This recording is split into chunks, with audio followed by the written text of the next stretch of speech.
So beautiful. So Clay, what Yes, led you, sir. what led you to this project? Well, I've been a longtime fan of Andy Kaufman, and I'm a huge fan as well of artist process documentaries. I love being able to sort of get inside the brain of people who are the best in what they do and really trying to understand how they went about doing it. And so I got approached by Dwayne Johnson, $7 and David Letterman, Worldwide Pants, and Ross Dinerstein at Campfire to potentially do something on Andy. And I jumped at the chance. I was like, yes, I love his work. I love his performances. And we, our first conversation was with Andy's family and talking to his brother and sister. They said, well, we feel like there really hasn't been anything that has shown the full depth of who we know our brother to be. And we would love to try to do that with you all. And I immediately jumped at that and said, that sounds right up my alley, but what are the tools in the toolkit in order to be able to actually do that? How are we going to accomplish it? This is a visual medium. So what are we going to do? And they said, well, we have these 84 hours of audio tapes that Andy used to record over the course of like 6 or 7 years. There were conversations with their family members, being on the Staten Island ferry and doing voices for people or walking around Coney Island. And so a lot of inner monologues of just like Andy coming up with ideas and talking into the recorder. So that was really the golden ticket for us to be able to say, okay, now we can have, for the first time ever, really, Andy speaking in his own voice to his own process and how he thought about things and try to reveal new layers of him. But yeah, but through his own doing. And so I was really excited about that and wanted to, uh, yeah, just be be getting behind the perhaps stereotypes and common narratives around Andy with these audio tapes. So that was your core, this audio. I remember a film, my first film I had, we had like 26 hours of interviews. And we cut it down finally to an hour and a half. And I was like, wow. And Yep. I mean, it, we it, were that, it, slicing it back in the days, where you cutting the actual tape and sticking them together. And there was yep. tapes laying everywhere, all over the place. Well, we also had, which I haven't talked about much, but Bill Zime is Andy's biographer, and he wrote this book, Lost in the Funhouse. And I mean, he did over probably 10 years, he did audio interviews with um, hundreds of people, and it was another couple hundreds of hours of audio for us to be able to use, Oh my which was God. so great because I think, you know, I'm sure you might have some experience with this as well. Sometimes people a little more candid in audio only interviews versus on camera. That's it. And I think Bill was able to get people talking in a way that was more candid about Andy in some instances than I've heard before. So we had a lot of audio to work with, and we're able to sort of use the archive clips of Andy and some of the new stuff that we got from his family, whether it be pictures or like college videos, stuff like that. How long did it take you to assemble all this material? The post-production process was about a year long, or a year and change. So we knew we had this batch of archive from the family, and that was our first priority to be able to ingest that, get it, sort of see what was there, and then go out and do interviews with family members, with close friends, with some contemporaries, and with David Letterman, who's vital to telling parts of his story, and then putting it together. The edit was, yeah, probably close to 8 months, and it's a complicated story. I think he's Andy's a very fascinating person. There's many things that could have been included. You know, our first rough cut was 2.5 hours long, and even that was cutting a lot of stuff out. So to get it down to where we are now, um, took a lot of work. But I love our editor Luis Lopez, and we had some additional editing from Carla Rhoda. I love both of them so much, and they did, I think, a great job of being in the spirit of Andy and capturing his sort of energy. Well, what is the you were saying these kinds of films, and they're kind of like the bread and butter of the doc world is studying individuals and then getting into the process. Which was the films that you've seen along that line that really resonated with you? It's just, that's got it. Yeah, I mean, I loved Brett Morgan's Bowie doc from a couple years ago, the David Bowie doc that he did. Um, and I felt that that was just like a, a really good way to capture the spirit of somebody. Um, and I think Brett does great work.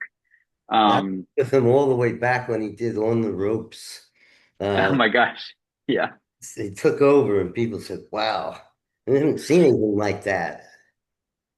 Yeah, and so that I'd say that was one of the references that we brought up the most in terms of constructing the movie and you know, I think I'm not immune to my own past experience of I did a movie called Gleason about 9 years ago, and that was constructed mainly from about 1,300 hours of like home movies essentially. Um, and so being able to wade through a lot of hours of material and sort of find the best nuggets from it and arc together a story was something that in my own past work that I also look to.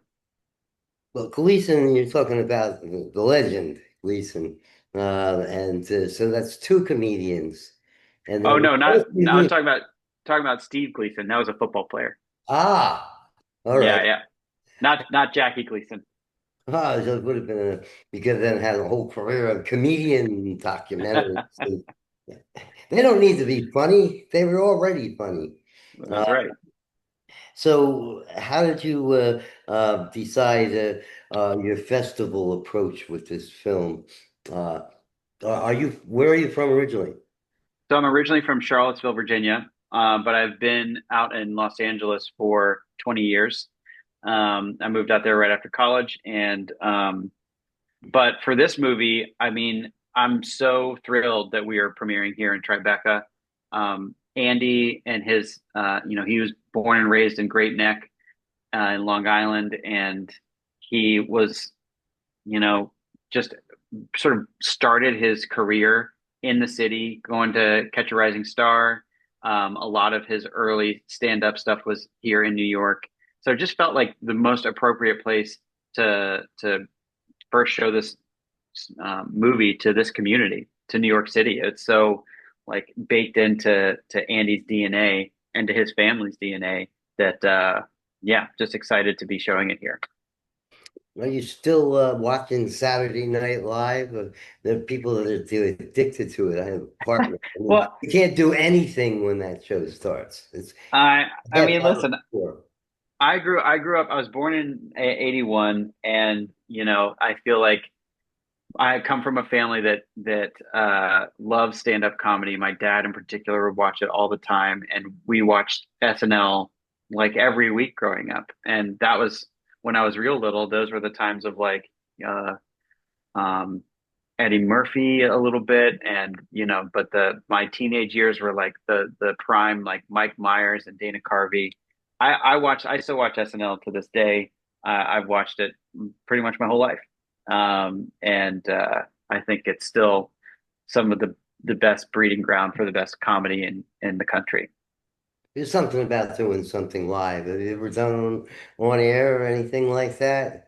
It's Have I? No. I used to do radio shows and some other stuff, and it's a different kind of feeling to be live there. It's Yeah, there's an energy to it. I mean, I was actually telling somebody the other day, like that's what I feel like Andy was so good at is there's real skill and genius to being able to be up on stage, to be quiet, and to really understand the rhythms of that uncomfortability with the audience and being able to push and pull it of like, oh, I'm going to sit in this pause for 10 seconds and then the next pause is going to be twice as long, so feeling that out on stage is a real mastery of like live performance, and I think that's part of what he was so good at. Yeah, I mean, he's one of those people, he could just look at you and you were ready to laugh. Right. Yeah, there was something about him that was there was some bit of magic to his essence that he could make you laugh, he could make you cry. He was incredibly sweet. He could be, chaotic. So his performances were this very dynamic range of emotions that he would evoke from his audiences. So, are you going to go to further festival people through this? Yeah, that's the plan is we're premiering here in Tribeca and hopefully gonna have a good reception and try and see if we can get the movie picked up by a distributor and try to do festivals in the meantime. We're going to DC Docs next week, and we're going to be playing hopefully some other festivals throughout the summer and throughout the rest of this year.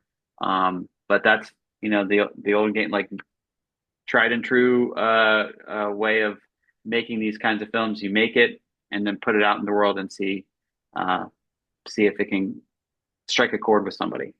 You've had how many screenings now here? So the world premiere is tonight, Friday night, That's, and then that's there's one on the red tomorrow. carpet there. Yeah, What's that? I'll be there on the red carpet. Oh, Uh, great! yeah, it's kind I'll see you there. um, so did you know about the other one that came out this year also? Thank you very much.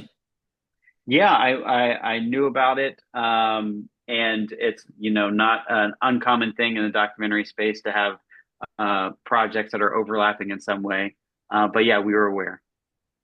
So did you know that it was being done while you were working on it, or did you kind of like Yeah. look at the newspaper? Oh, there's another one.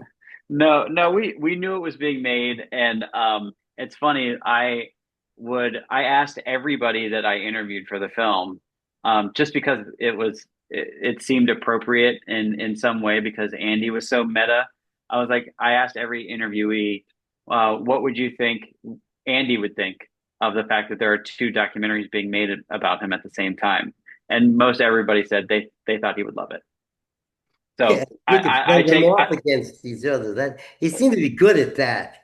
exactly. So if I feel good about the fact if Andy would like it, then it seems appropriate. So yes, okay. I think yours went much deeper into the psyche, which makes it a little harder to get the right mood. I mean, they were very, very clean, I think, in terms of what they used, and it was solid, you know. But you went into some dark areas. Yeah, I haven't seen the other one, so I can't speak to it. But I just, for me, was trying to. That's what I always try to do, Scott, is like try to understand to some extent why people do what they do. And I think one of the biggest surprises for me as like in my journey as a storyteller in telling Andy's story here was that, you know, Andy was so enigmatic and everybody always wants to try to figure him out.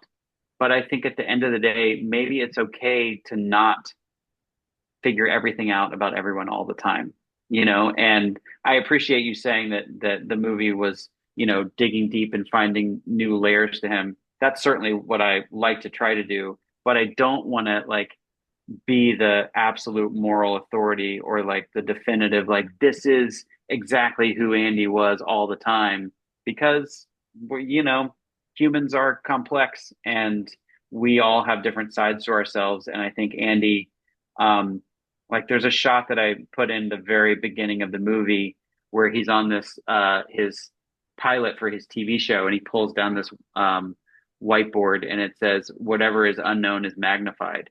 So at a Yeah, certain, to me, like that was that was so powerful because I'm just like, this is he's thinking about this. He knows what he's doing. Um, and it spoke to directly to the theme of the movie for me. So when you decided to become a filmmaker, did you know you were going to go towards documentary, or did you? Because I went to Temple University and I thought I was, just going to be, narrative and like old style movies, and it turned out it was a documentary school. I don't know, they gave me a scholarship, so I took it, and it changed the whole evolution of the way I work with filmmaking. um, Yeah. was there a point where you decided to go documentary versus, or do you have three half-done scripts sitting there waiting for someone to like put the money down? No, I do not. So I moved to Los Angeles from Virginia, and originally, um, I had just worked on a fictional feature in Virginia, and I met a bunch of people. It was called Cry Wolf, and I loved working on that film. And I moved out to LA, and I actually wanted to be a production designer. I just loved the idea of combining many different skill sets that I think a production designer has to do, whether it's like, art history and construction and color design and just it combined a lot of things that I felt like were both academic and hands-on in a way that I thought was really cool. And so I wanted to work in the art department when I moved to LA, but one of the people from that movie that I met was this guy Seth Gordon, and he was directing a documentary, and he needed help with it. And he was like, "Hey, like I'll give you some editing software and for free if you can like help me out by logging some of these tapes that I just shot." And it was these two guys going for the world record on Donkey Kong, and it was a movie called The King of Kong. Um, and like yeah, so that was the first documentary I ever worked on. And for me, as someone who didn't go to film school, that was what I consider my film school. I worked on that project for 3 years. I did everything on it. And there was only, a couple of us making that whole movie together. And Seth and Ed Cunningham, the producer of that, they were really just great about including me in all these conversations. And like it was a very fulfilling, creative, fun process. But it really showed me the power of a good character story because not that many people in this country can relate or care about a video game high score. But because the people in the movie cared about it so much, the audience cared. And it showed me the power of a good real life character documentary. And that's what I feel like I've been doing the rest of my time and the rest of my career is trying to find good character stories and people who care about what they do so an audience will care too. Did you go? I assume you went to college. I did. Yep. What's your major in? I went to the University of Richmond and I was a history major and an art history minor. That's a good Um, spread. Yeah. So I think that's a good base. I did history and English myself. yeah, I mean, history. I remember Man, I was.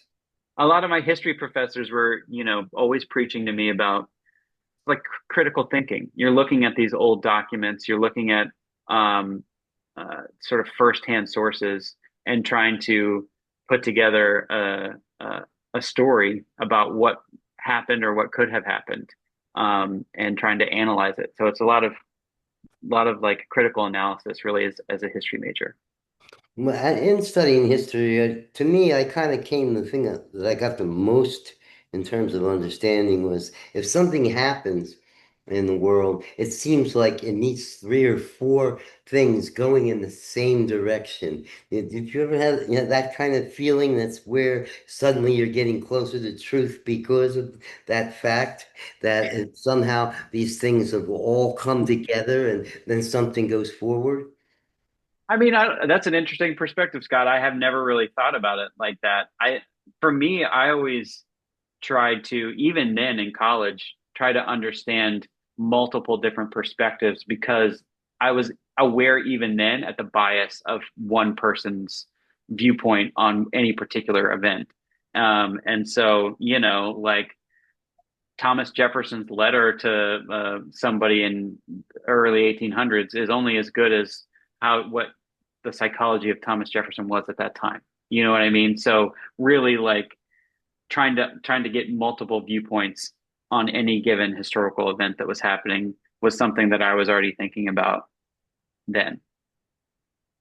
So going to school in Richmond, was there a sometimes I think that everything was all set. We knew the Union was going to win and all that kind of stuff, but you must have got some perspective from the Southern angle on that whole Civil War and the situation. Yeah, I mean, the being from Virginia and from the South, there was certainly an emphasis on the Southern experience in a way that I it took me honestly, as someone who was a history major and studied a lot about it, it took me moving to Los Angeles and continuing to sort of be thinking about and reading and educating myself out there to be like, oh, there's like I almost needed to be out of that place to understand sort of the fuller breadth of that story as well. But yeah, it's listen, it's a place full of I love where I grew up. I love Charlottesville, and but it's also a complicated place of it's a complicated past. Put it that way. What are you working on now? I am finishing a documentary about Damar Hamlin, the Buffalo Bills football player who had the cardiac arrest. So I'm in the middle of working on that and getting a couple other projects off the ground at the moment. You seem to go into this process of kind of using film to get under the lid, under the surface, and but what you have is what's up on the screen. You hit a point where the magic comes. Sometimes it's like at 4 in the morning while you've got the editing room to yourself or something like that. How many of Yes, those sessions did you go through? I'm not going to lie to you. I'm somebody that is, you are very accurate with that, and that I have my best creative thinking when there is quiet and probably at like 11 to 1 at night to like 1 in the morning is sort of my prime creative juice time for some reason. I don't know, and I don't love that. I wish that I didn't have to stay up that late because it's exhausting sometimes. But yeah, I'm just a night owl, and I think that I really like to be very thoughtful and responsible in telling these stories and putting a lot of my bandwidth and brain space into it and grinding through it and trying to figure out, what's the most provocative, interesting, thoughtful, caring story I can tell, and that's going to resonate with an audience. And so, yeah, many late nights with every project I've ever done. It just happens that way that I'll certainly spend a few nights late at night just sitting in my office trying to tinker around with the edit or come up with new ideas. You ever run the picture backwards and see what happens? No, That no, case I have. is I almost have like gremlins appear or something, and I yeah, have not done that, but I do think that there is something to like being on the edit timeline and just like scanning through it sometimes does help. Like you're just like, okay, out of in a 30-second time span, I can take the cursor and I can jump from scene to scene to scene, and I get a sense of like what is the emotional build that is giving the audience. And it's just like a shortcut for me to be able to just very quickly feel that out, as opposed to having to watch it, your hour and a half movie all over again all the time. so let me. It seems like our time's running out here. So if I have some other questions, I can send an email in, and we can fill it into something you can send back Sure. written or whatever, or you can put it on audio, and I'll sit there and transcribe it, however it goes. But it's been a pleasure talking to you. I mean, it seems like you know. Brett Morgan is one of my heroes, so it was good to see that he was influential, and I have to check in with him. He's Yes. so you know What do you think is the biggest problem in taking a film out nowadays? Because it seems like there's 3 times as many films as there were 12 years ago or something like that. I mean, I think that the industry in general, to get on my soapbox for a minute, is just it's having a hard time. And I think that even though there's still a lot of things being made, that there has been a scaling back in the last couple of years between, all the strikes that happened, all the mergers. It's just like it's a little the industry has contracted, and so there are less spots available at any sort of level, at a sort of local TV level, all the way up to the streamers. And so I think that it's gotten a little bit tougher to find distribution, but these things come in waves. I remember my first movie that came out was in 2010, and it was right after the financial crisis and crash, and it was also a hard time. So hopefully things will recover and be on the upswing again. Last thing, how did the pandemic affect you? I mean, the pandemic was like professionally, Yeah. I think that it was an interesting time because I was in the middle of finishing the Heaven's Gate series I did for HBO Max, and so I was sort of like locked in my house finishing that movie from like a remote editing standpoint. But it was this wild time of like everyone's at home, and also the a lot of it was the inverse of what I just told you. All these distributors are like, we need things. We People are home, they're watching all this stuff. So there was like this buying spree of greenlighting a lot of projects, which I think ultimately, again, this is just my thesis here, is that there was a flooding of the marketplace a little bit because there was people were buying so many things from 2020 to 2022 that then there was like, well, we don't need to buy as much as COVID was sort of waning in those days. Well, I appreciate you taking the time and wish you luck on the next 3 docs you do. Just Yeah. keep going. Well, I appreciate it. Thanks for taking the time, and maybe see you tonight on the carpet. Oh, definitely. Yeah. Cool. Thank you.